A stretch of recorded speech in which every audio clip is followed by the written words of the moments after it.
The World War II movies, they always get me crying. I'm just like. Literally, if you're a human, this movie is gonna touch your heart. Kind of have a front row seat to the brokenness of this world. People have such a problem being kind. I'm challenged by this movie and by this theme. How can I be bold and be brave every single day?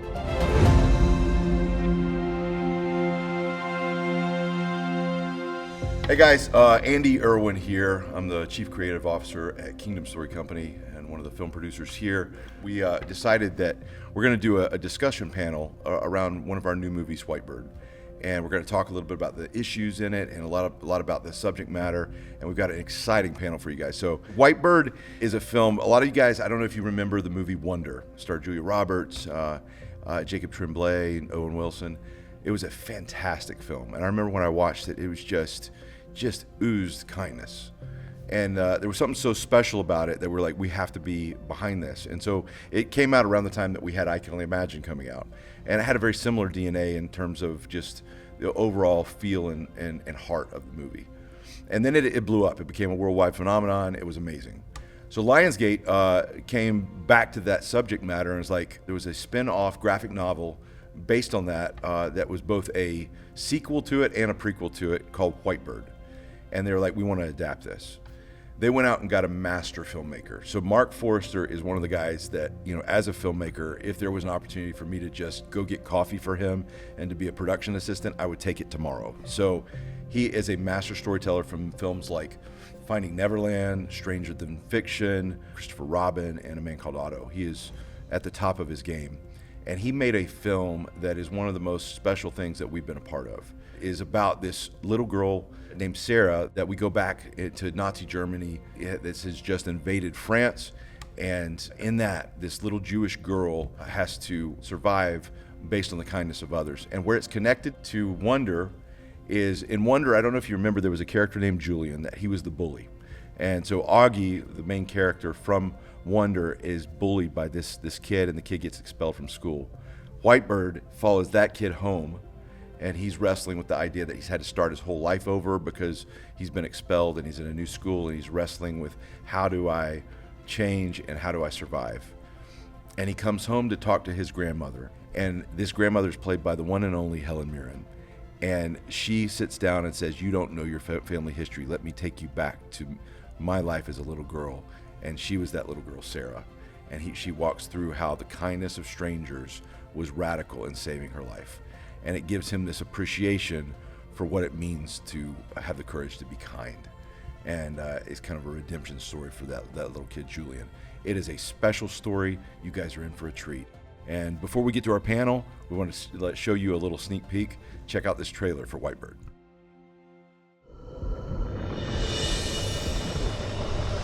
I know I'm not an ordinary 10-year-old kid. Then again, no one's ordinary. Augie can't change the way he looks. So, maybe we can change the way we see. Tell me about this new school of yours. Right now, I'm just trying to fit in. It's kind of been my motto ever since I left my old school. Julia, you did not leave your old school. You were expelled for being cruel to another boy. I'm sure your father has told you stories about when I was a young girl. He says you don't really like to talk about it. I don't. But now, I think, for your sake, I must. Excuse me. Oh, God, what is he doing? I saw this on your desk. Thanks. You're welcome. I didn't even know his name. Look at this freak. But we had in common one crucial thing. These are really good. For a Jew. We had both seen how much hate people are capable of. One of the children's missing. Find him! And how much courage it took to be kind. You need to come with me right now. I know a way out. You stay with us, okay? When in dark times, those small things remind us of our humanity.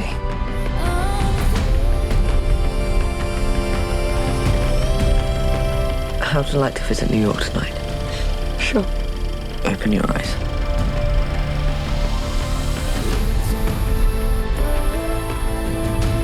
I was never very nice to you. But you're strong. You're the bravest person I've ever met.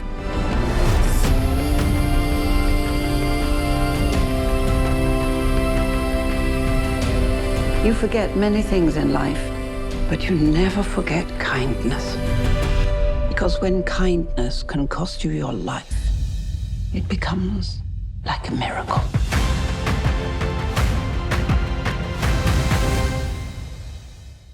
So that is Whitebird. I've never been more proud to be associated with a film, and you guys are in for a treat.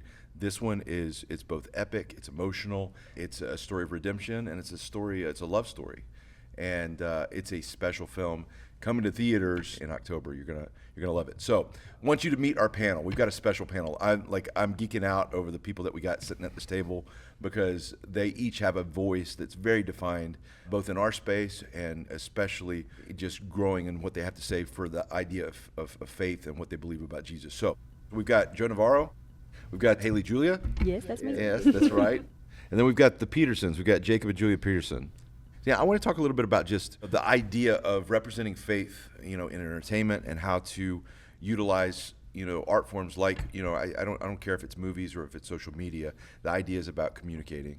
And you guys have harnessed platforms to communicate your beliefs and start discussions about things that have real depth and really matter, where sometimes on social media things can be about an inch deep, in terms of value, and you guys have chosen to push past that and bring really important conversations. So I want to start with you, Jacob, just the why behind, that and how you try to talk about bigger things through entertainment. I radically had my life changed by Jesus. I would say I grew up a fan of Jesus, not necessarily a follower of Jesus.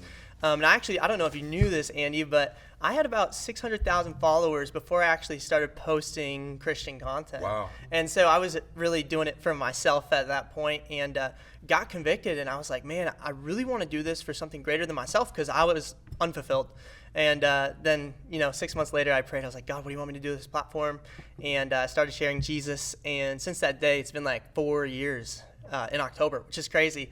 Just sharing Jesus. And I've seen testimonies, and I've seen people come to Jesus. And so I'm just driven to make an impact in others' lives and ultimately do what God's called me to do. So for you, Julia, a film like Whitebird, and you guys got a chance to see it. Why was this a film that you guys were wanting to be behind, kind of getting the word out? Why was that one because part of what you guys do is you start conversations, but you're endorsing something, saying this is worthy and I'm going to get behind it. So you put your reputation on the line too. Why was this a story that was worthy of that sign off from you? Totally. Yeah, I remember watching Wonder in theaters when it came out, and it was such an impactful, powerful movie.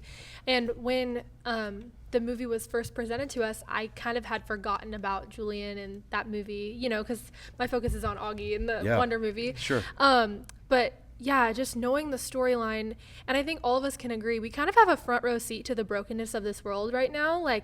Whether people realize it or not, as being on social media, just comment sections, even if it's not our own, people have such a problem being kind. They have a very hard time, and a lot of it is they're hiding behind a screen, and they would probably never say it to your face. But that definitely, it can be really heartbreaking, especially in the Christian space. my hope is the films that we promote and we get behind to genuinely change culture. I think that's the goal too with a lot of what you do is you want to change the norm, right?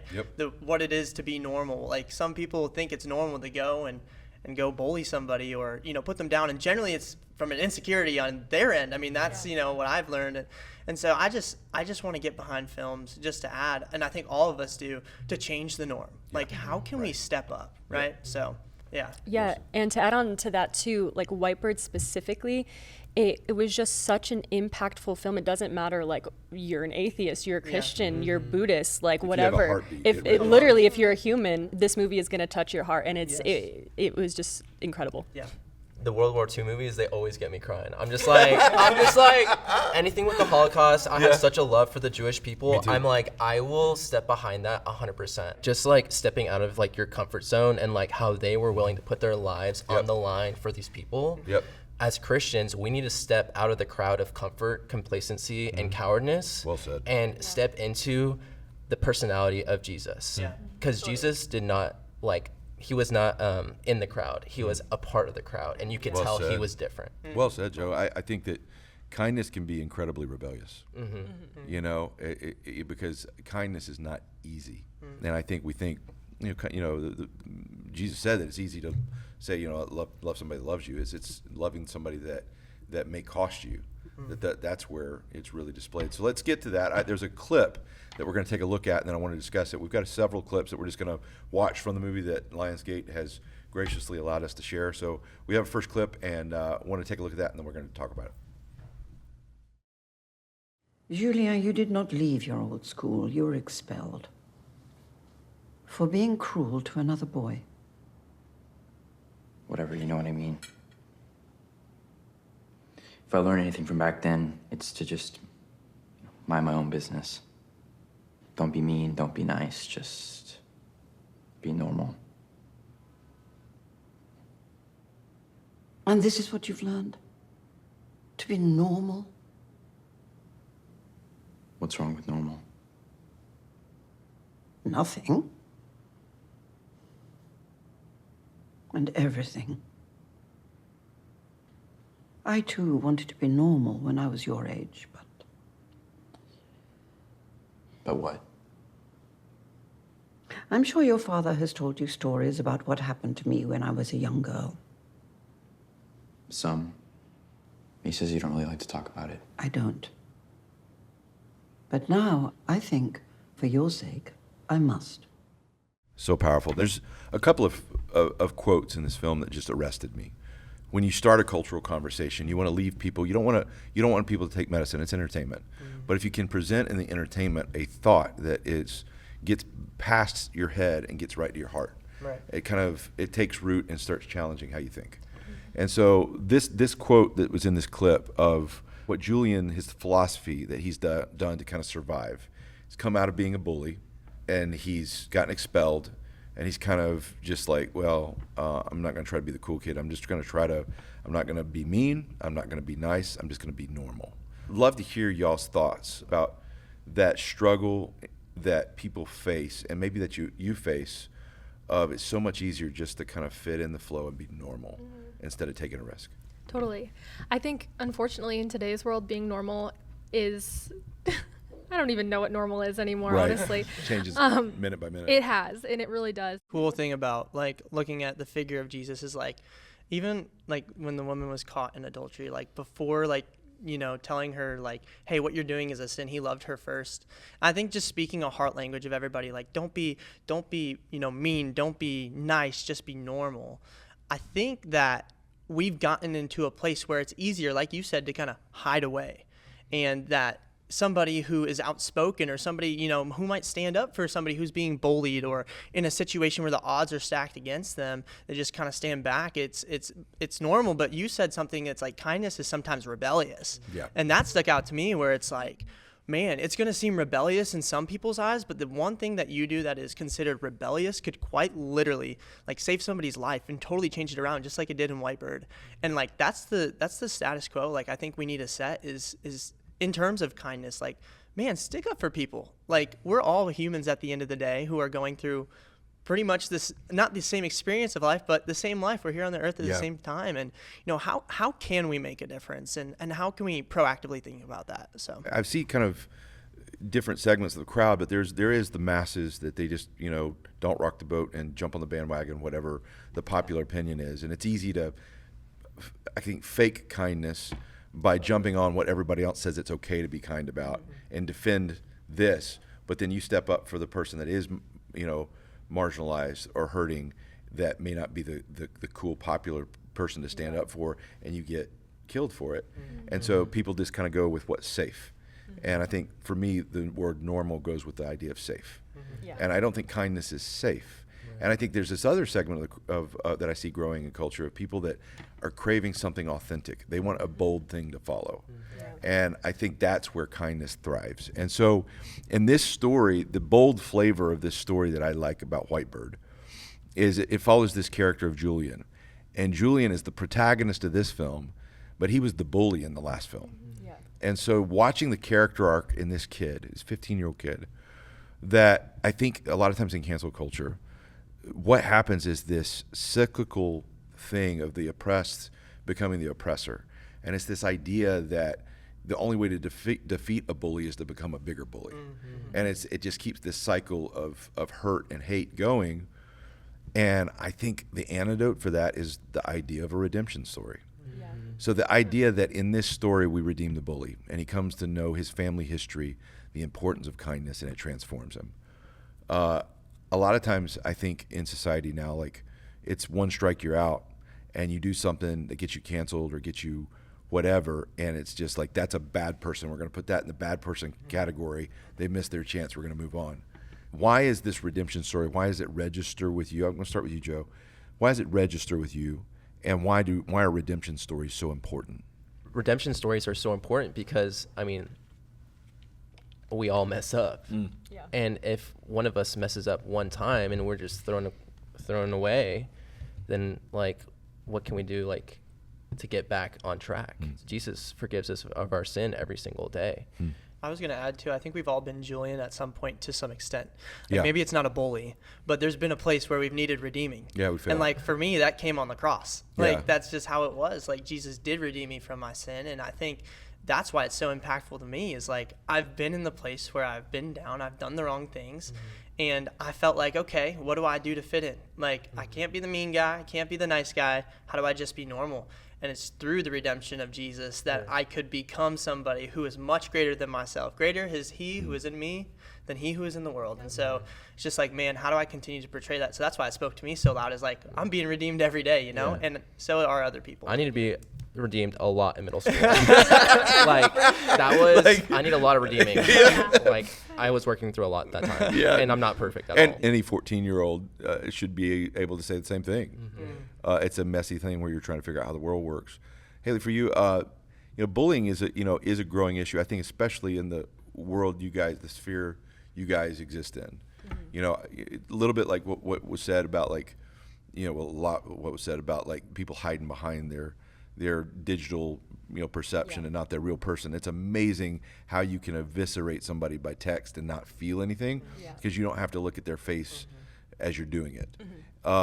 Talk about a little bit about how bullying interacts with y'all's world. Have you seen bullying in the spheres and how do you react to that? Like how does a Christian supposed to stand in that gap, and how do you try to do that? Yeah, I think, well, sometimes it's kind of hard because I don't know if you guys can relate, but if you see some type of comment on your post, whether it's not even your post, somebody else's, and it's just like really cruel and mean, and usually they have no profile picture and their user 427111. Sometimes you just get angry and you want to just be like, well, blah, blah, blah, blah, blah, and so kill the beast. And that's not really what we're called to do. This story really talks about that power of kindness.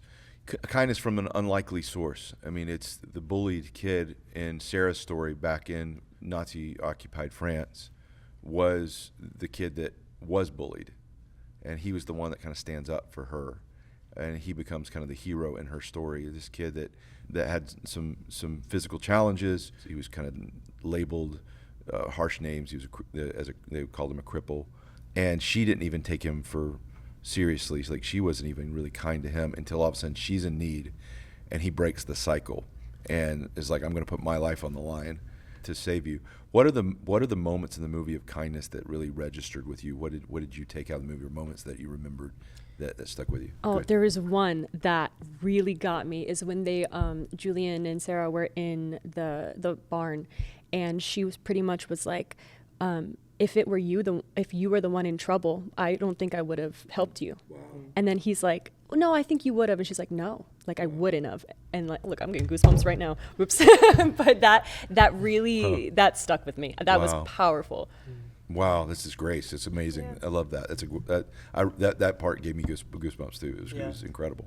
I was thinking about the exact same thing during the movie. I was trying to put myself in the position of, like, the other kids and just imagining, what was going through their mind watching what was happening, like that injustice. And then there's that one kid, he was like, they went and hid, and I was just like, oh man. Yeah. And anyway.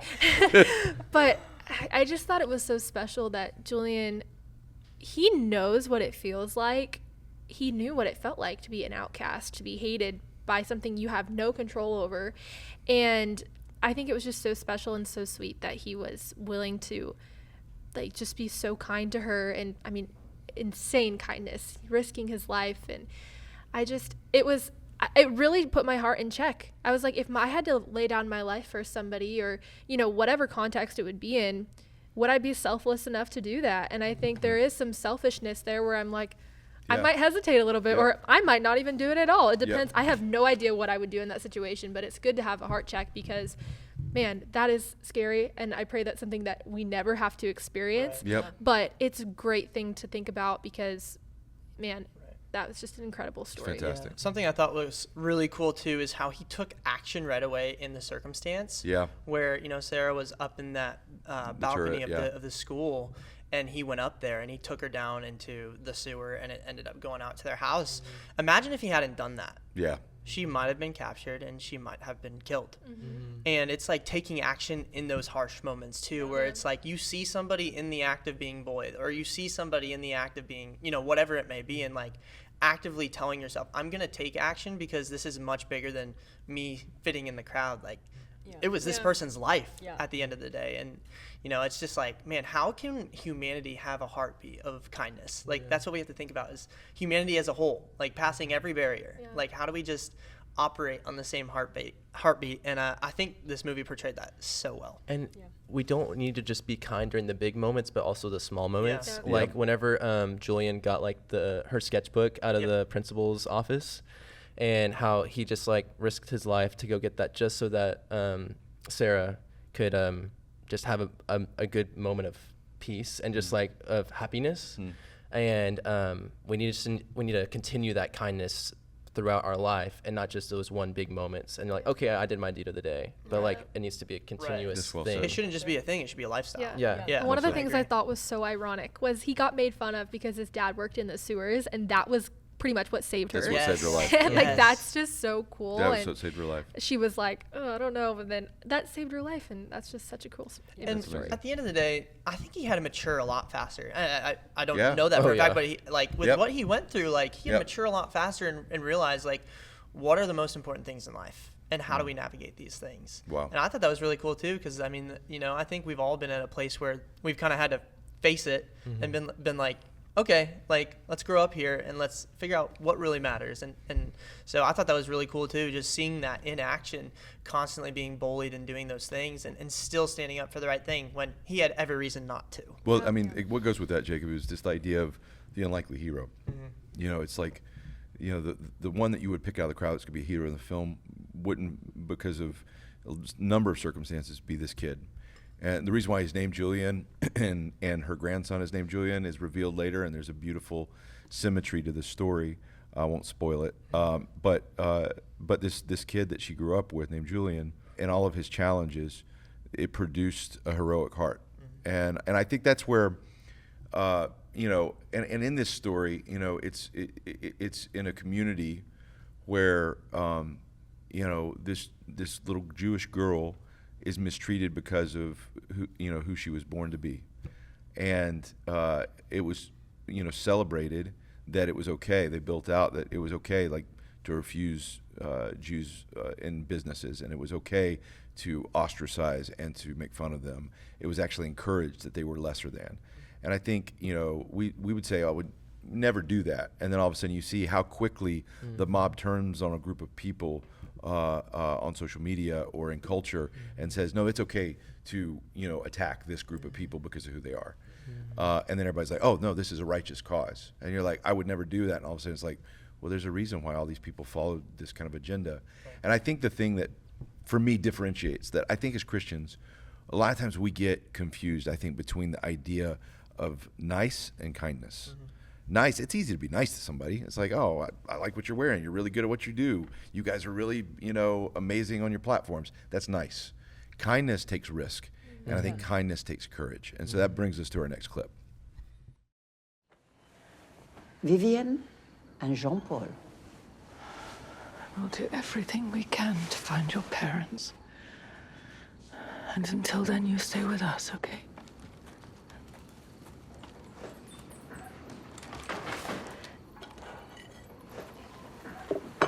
It's not the Ritz, but we can spiff it up a little. Can't we, Julian?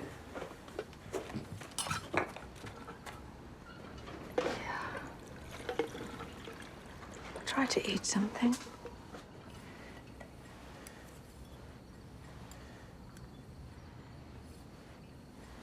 I'll, fix you up a bit.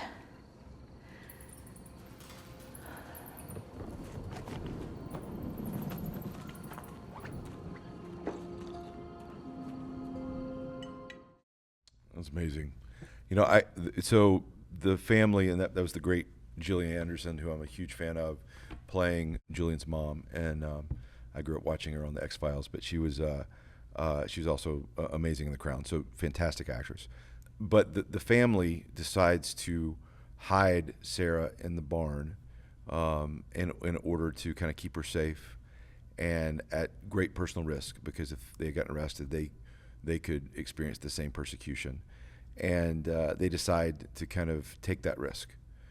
There's others in the story that take the same risk. Early on in the school, the priest and some of the nuns put their very lives on the line in order to save their kids and to stand up for this group of Jewish kids they were taken off to a concentration camp. And in that, I think there's a line in the movie that registers with me that just, it's amazing. It's in the trailer, you saw it earlier. But that line that when an act of kindness could cost you your life, it becomes a miracle. And I think that there's just something about, like, I think kindness without the risk and the courage it takes to push past that risk is cheap. Today, you know, I think there's this idea that standing up for someone or something that you believe in, and standing your ground, not attacking, but just standing your ground and being like, this is what I feel like is right, or this is what I feel like this person deserves to be treated like, and I want to stand up for them. It can come with a massive amount of backlash, not to the extent of what they faced. A lot of times we're not at that point where it's going to cost us our lives, but it may cost you your career, it may cost you your following, you may get canceled. There's always that element of risk. Talk about what it's like to navigate that right now, and how that movie kind of spoke to you about the idea of, you know, kindness at a cost. Yeah, I think it's one of those things that I kind of faced the reality as soon as I started posting about Jesus. You can try to cut the corners, you can try to please everybody, but at the end of the day, I don't want to live for the approval of man. I've only got one person that I go to and I respond to, and so that's how I kind of navigate it. Beautifully said. Yeah. You know, I think there's also something to be said about how you do it. I think as Christians, sometimes we can play the victim card and say that everybody's against us, that they attack us, but it's because sometimes our delivery system is not kind, it's angry. And so talk to me a little bit, for both of you ladies, about the importance of how you stand for what's right. Let's start with you, Hailey, and then I'll go to you, Julia. Yeah, that's a great question. I think one of the things, like you were saying, a lot of the times it's not even about what we're saying, it's about how we're delivering it. I think for me, one of the biggest things I've always wanted to do was, like you were saying before too, there's a difference between being nice and being kind. And I always wanted to be kind with my delivery no matter what. Yeah. Well, sometimes I get really passionate, actually. Because now I'm thinking, and I'm like, wait, if people go on my page, I do have a couple where I am super passionate, but I'm not bashing anybody. There's nothing wrong with passion. I'm just speaking with passion. I just think being careful about, not careful in a sense that I'm going to be people pleasing and walking on eggshells, but careful of, okay, how would Jesus do it? How would Jesus deliver this message to people? Sometimes you have to have that passion, and you could have that passion and fire and still not condemn people and do it the wrong way. But it's definitely just focusing on the kindness behind it. And Julia, what about you? Yeah, and I know we've been talking a lot about socials and things like that, but bringing it back, this is reminding me of when I was in middle school and even elementary school and high school. There are situations I wish I handled better. Yeah. Maybe I wasn't the one doing the bullying or, all of that, but sitting silent is kind of just as bad and not saying anything. And I think that I have regrets about certain situations. I'm like, I could have said something. I could have stopped it, or I could have not even been sitting at the table. I would have rather not been hearing that, because at the end of the day, what I was doing is almost just as bad. I wasn't sticking up for them, so I'm almost in agreement because I'm just sitting there letting it happen. And if I could go back, and if anybody is listening who is still in that situation and doesn't have to look back and like regret that they didn't stand up for what was right, do it. Like, your reputation, what kids think about you at school, or even your peers, your adults, it doesn't matter, because it's all about what Jesus thinks about you. And I think I would get so caught up in what people thought of me, or how my grades looked, or things like that. And at the end of the day, like, when I get to heaven, Jesus isn't going to be like, well, you failed math, you failed it. No, he's going to be like, okay, well, what did you do for me? And what did you do for the people that I love? And that is the most important part. So I think definitely taking an inward check, and we can all grow and admit that there's ways to grow in our life, and just knowing that moving forward, you know, if I ever am at a position where I'm sitting at a table like that and there's things being said, just to have the boldness to either walk away, and B, just say, hey, you know what, this is not what we should be doing as Christians. We should not be saying this. This is not what Jesus would do. And I think there's a lot of boldness in that, but it's so important for sure. And you go ahead. I was just going to say, I think the boldness should come from a place of, you know, kind of like in so many situations that Jesus handled, like, he would, I feel like for the most part, he would never just outwardly just straight up condemn somebody. Yeah. And I loved it because he handled every situation with grace. And I feel like we get to experience that every single day as we follow Jesus. I mean, he's so gracious towards us. And it's so crazy because there could be a chance that the person that you stick up for, the person that you do a nice act of kindness for, will never do anything back for you. And it's almost like you constantly have to ask yourself that question. That's the same question, you know, Jesus probably asked himself. Even if there's 0% chance that you're ever going to love me back, I love you enough to die on the cross for your sins. Yeah. Even, you know, that person at school, even if there's a chance that you're never going to be my friend, or you're never going to appreciate me for what I do, just because I have a heart that's kind and I care about you, I'm going to do this. I think that's the way we got to see it, is like, truly care about people, not for what we can benefit, but for how they can benefit and how it can change their life. I love that. Joe, you know, you talked about it earlier, you know, the scene that when I saw it spoke to me the most, and it was the reason why I put my full support behind being a part of this movie, was when the German, the Nazi officers, that they were rounding up all the kids at school, and you have this priest that's trying to help them escape. You have a part of the French resistance that's trying to get the kids out through the woods, and then you have this one nun, and they're loading the Jewish girls and boys up on a transport, and they're sending them off to a concentration camp under the guise that they're just going to be with their family. And this one nun teacher comes up, and she's like, I go with my children. And she got on, or go with my students, and she got on the bus. And she accepted the same fate that they were going to accept. That's when I started crying. Yeah, it got me. This film felt, even though it was a period of World War II kind of peace, it felt very current. It felt so current. And so one of the campaigns that we've been talking about with it is this idea of be kind, be brave, and, you know, kind of to promote those ideas in its most pure, you know, its purest form. Talk to me about, like, the hopes of what a campaign like that could do good in the world connected to a story like this. Yeah. I say this all the time. I'm going to say it again. I thoroughly believe if Paul had a phone, he would have used it to share the gospel. I agree. And I believe that, man, we have such a resource and such a tool to share the light instead of contribute to the dark. And I just think, I mean, we talk about reach all the time. I mean, between the four of us, I'm sure we've reached billions with a B of people, which is wild to think about. And to share the themes of be kind and be brave, which I'm sure resemble a lot of our content already. But I mean, just to do that, you can start such a big movement of things that should be normal. Like, you know, we were talking about what is normal nowadays. Well, how do we change the status quo? And I think it's through people like us, like standing up, saying we're going to be bold, we're going to be brave, and we're going to stand up for the right thing. And I think it's just by simply like telling yourself, like, yes, like saying yes, like laying your yes on the table and saying, you know, no matter what circumstance comes my way, no matter what people come my way, like, I'm going to do my best in every circumstance to be bold, to be brave, and to make sure, like, that's not just me saying it, but if, like, somebody saw me out in public, my lifestyle would resemble that. You know, it's not just me, like, putting on a facade over the screen, but it's quite literally the lifestyle I live. And I'm challenged personally, like, by this movie and by this theme to, like, how can I be bold and be brave every single day? And it's something I'm honestly going to, like, challenge myself with. So I love it.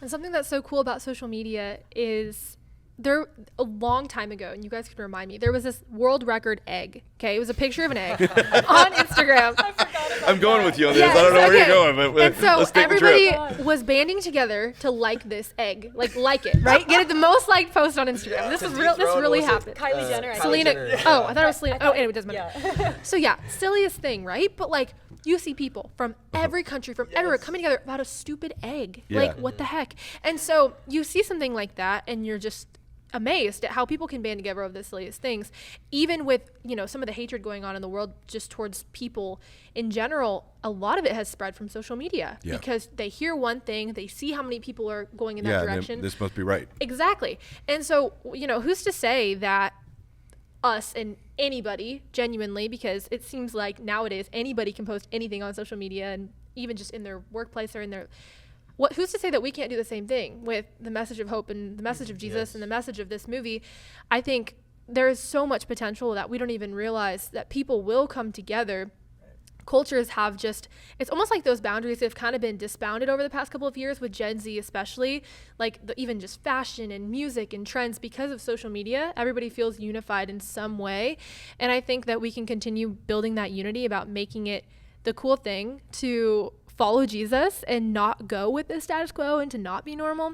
And so that's something that gets me excited, because I'm like, if we can make an egg that popular, like how much more popular can we make Jesus? I'm like, so like, I'm gonna go like that. What is it? It has like what, 50 million That's likes incredible. on an egg? You know, and then it's like what kind of a Messi world or are we in? something past it. It's That's just so funny. crazy.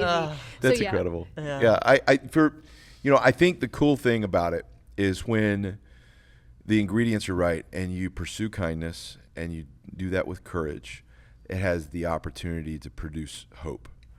The hope of change, the hope of doing it different, the hope of a better way. I think history has a way of remembering the people that really impacted, you know, society and made changes for good farther downstream. It's not in the moment. And I think the people that will look in 10 years and be like, those are the people that were really the leaders, may not be the ones that are popular right now. And so there's hope that comes of being able to do something that matters. So that leads us to our last clip. I'm so sorry, Julian. I just can't believe he's gone. Remember the bird I told you about? I drew her for you, so you could meet her too.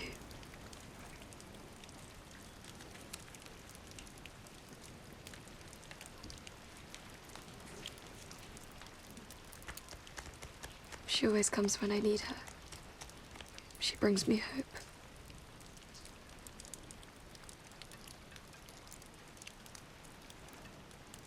Little bird, how high will you fly? As high as the sky above. Little bird, how far will you see? As far as I wish. For now, I am free.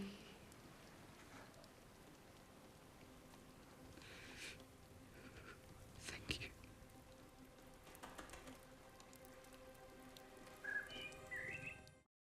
It's gorgeous.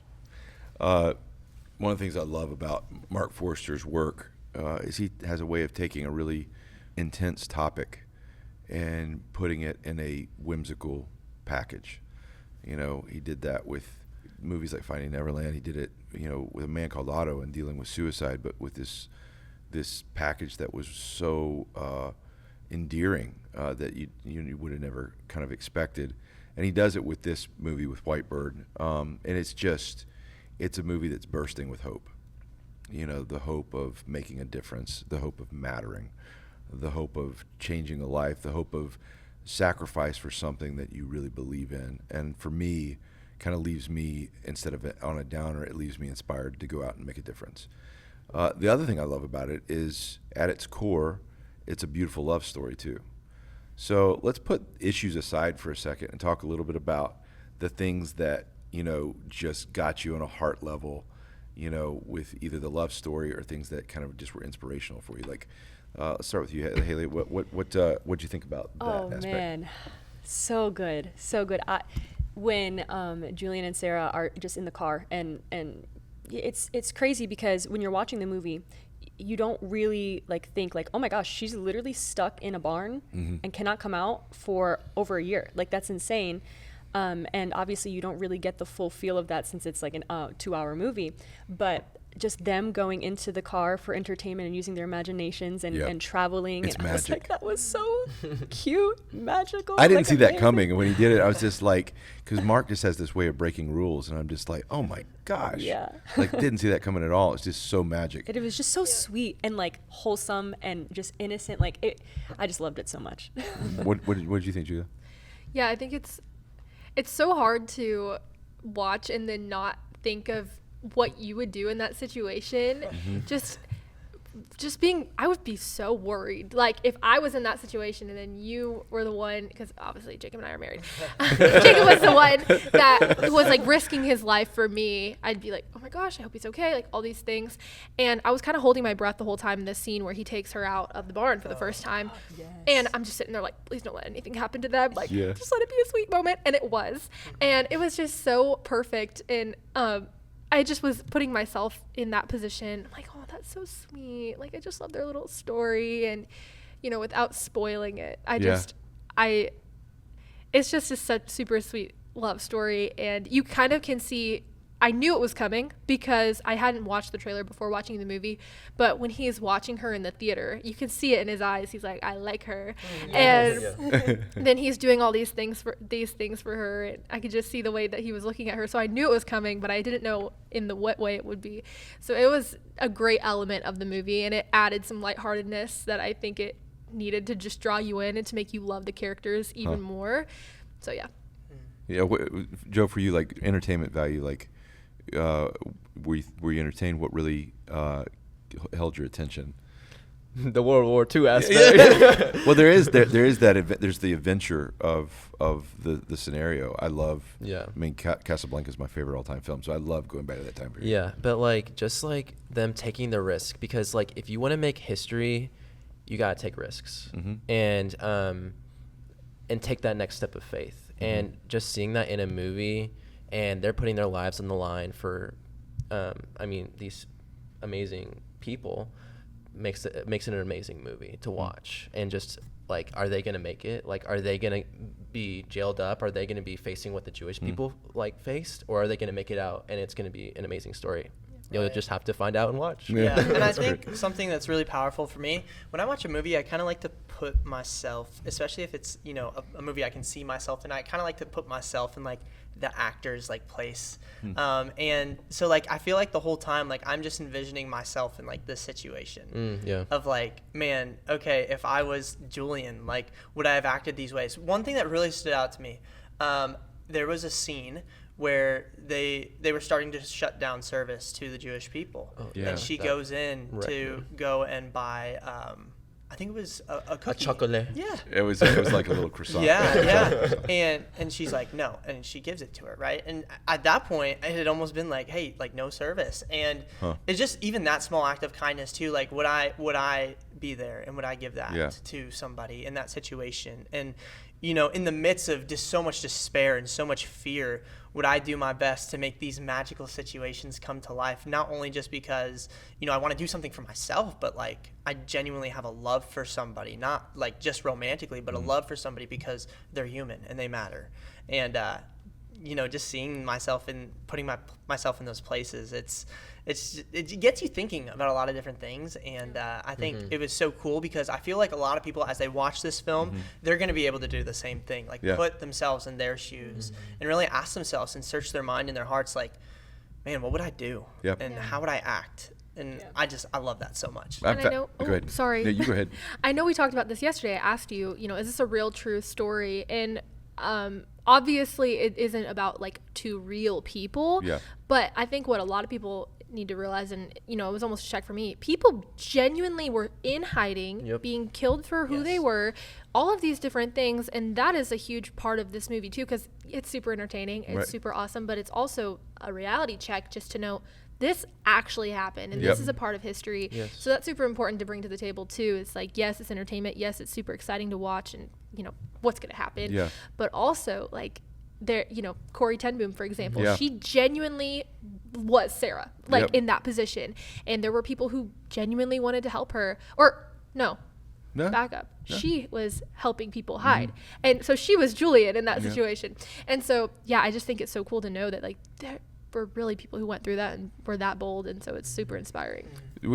Ultimately, the story produces a massive amount of hope. And, hope, people need it like they need air. And especially now, I just think things have kind of begun to feel so bleak that, hope, instead of being cheesy now, it's just like there's a desperation for something real to hold on to.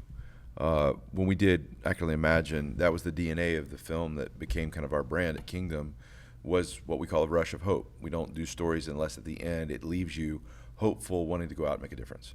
And there's something about that gift to be able to give an audience to let them breathe again. Haley, tell me a little bit about, like, for you, your perspective on why hope is so important, and a story of hope like this is so needed right now.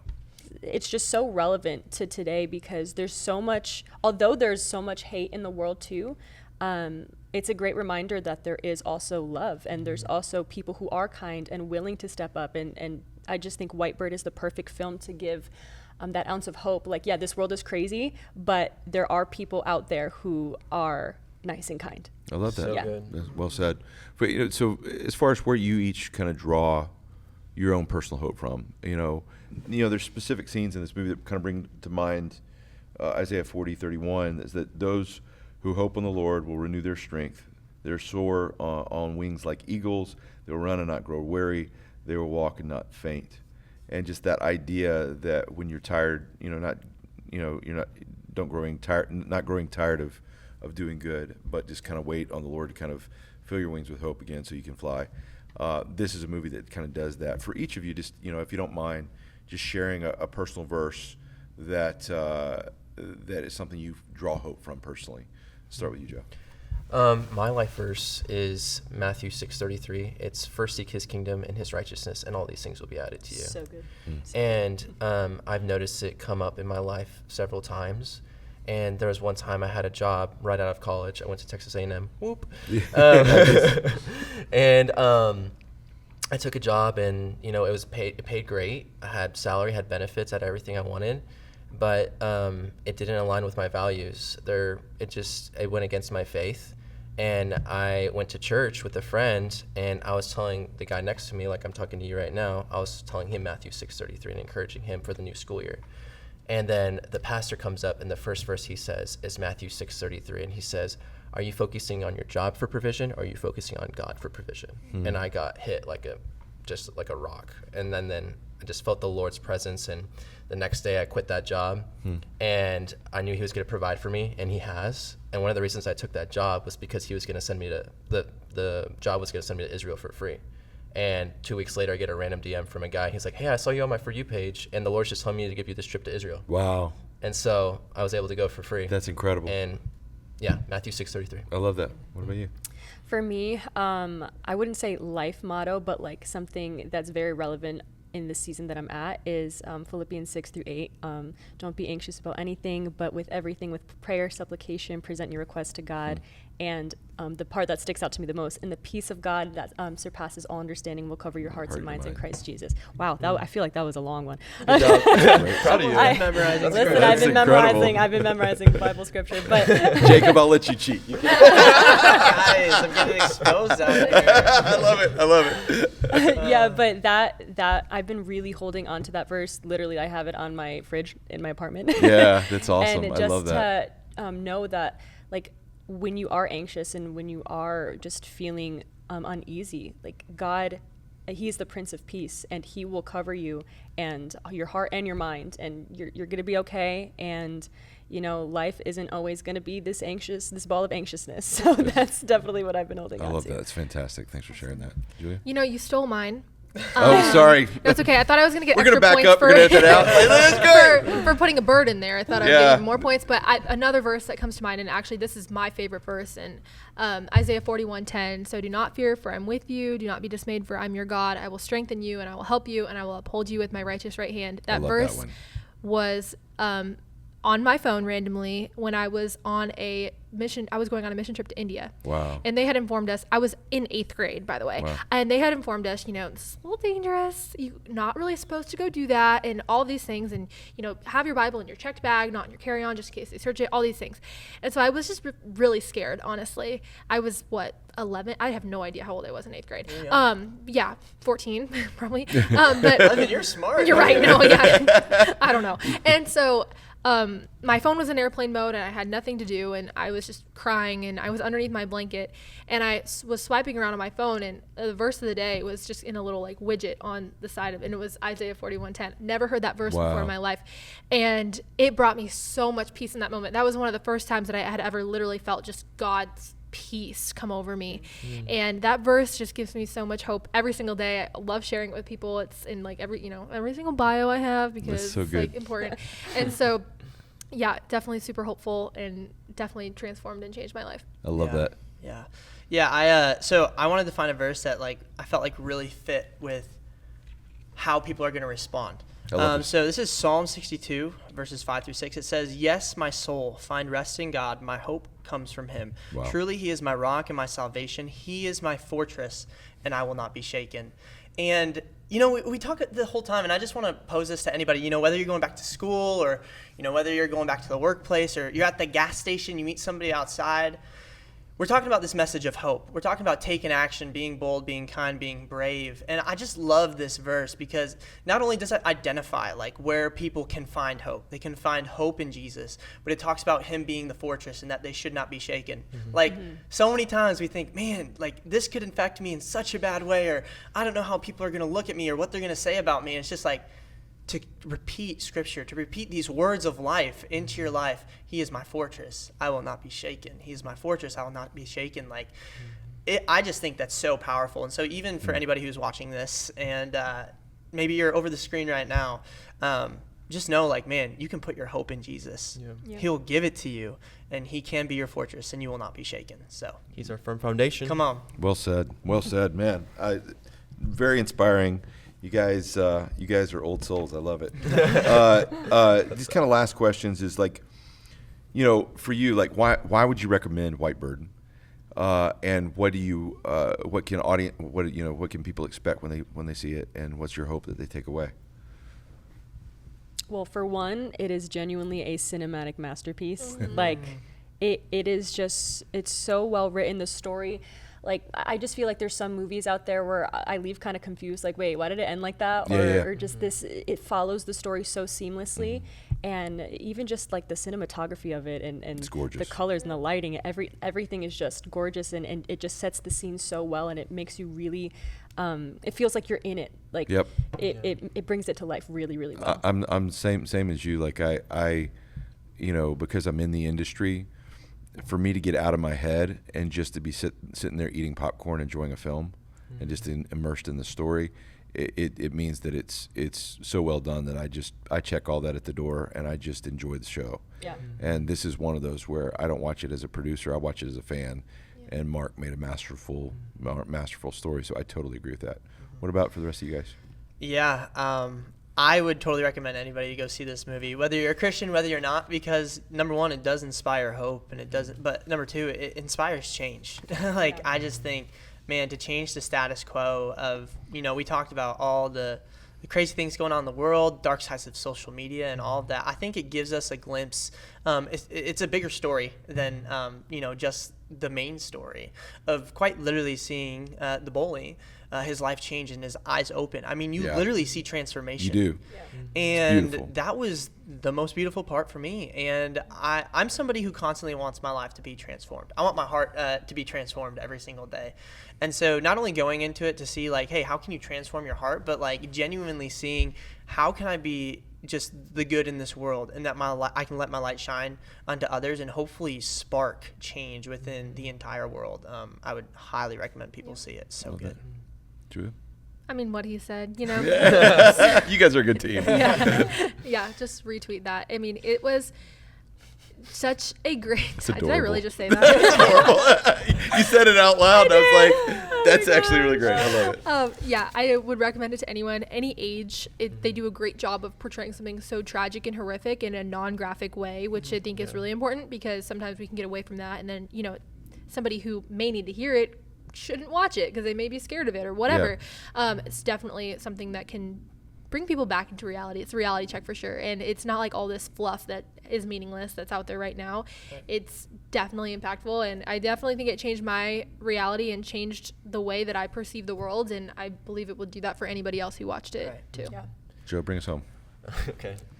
Retweet that. Retweet. But also, like, if you like just love history, like, this is a great movie to watch too, because like that is like in a real event that happened, and like I just love history so much, and just the story that the narration that was like, who was it who did the narration? So Helen Mirren was the she grandmother. Did so good. Yeah, she's like amazing. I was like, dang, like I am captivated. No, like she's amazing. I love a good just storytelling. So good. But I would recommend anybody to watch it. Like, it just really encourages you to be kind and to really just take a step of faith and make a difference in the world. Love it. Yeah. I love it. Well, guys, really appreciate you being a part of the panel, and for getting behind this story. You know, your voices have influence, and you have discerning tastes. And so I know that you don't sign on to something that you don't fully believe represents what you believe, and also doesn't represent the quality that you want to stand behind. And so y'all's sign off on this is an important step for us, so we appreciate you being a part of this thing with us.